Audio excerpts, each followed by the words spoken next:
Jeg hedder Mikkel. Mikkel? Tilde Nielsen.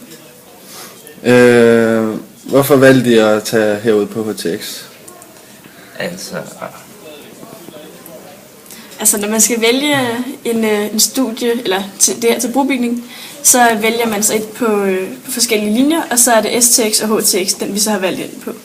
Så det var egentlig primært STX, jeg gik efter, og så lød den tekniske afdeling mere spændende end handelsskolen, så derfor jeg tog herud. Ja, og jeg er sådan taget derude lidt, fordi matematik og fysik, det er sådan mine stærke fag. Og så hørte jeg, at det her det var sådan meget omkring fysik og matematik. Hvad synes I om jeres forløb herude? Jeg synes, det har været sjovt indtil videre. Jeg havde sådan lidt en forestilling om, at det ville være lidt kedeligere. Jeg synes, det var meget sjovt.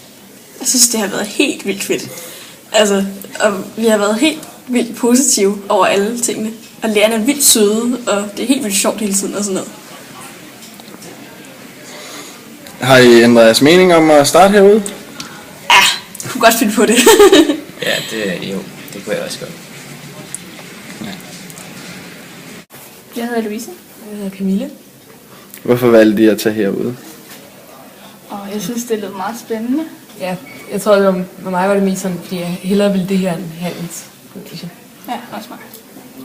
Har det været sjovt herude? Ja, Det var virkelig sjovt og rigtig gode lærere. Ja. Det er sådan lært på en helt anden måde, end det gør i folkeskolen. Der har været noget af det, der selvfølgelig har været lidt svært, men vi har kunnet følge ret godt med, og ellers har vi fået hjælp. Og lærerne har været søde mod os. Har I skiftet jeres mening om at tage herud efter folkeskolen?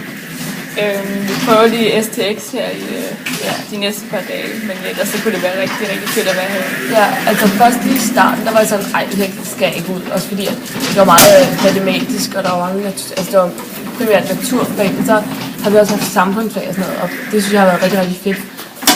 Men jeg tror stadig, jeg skal på et andet gymnasium.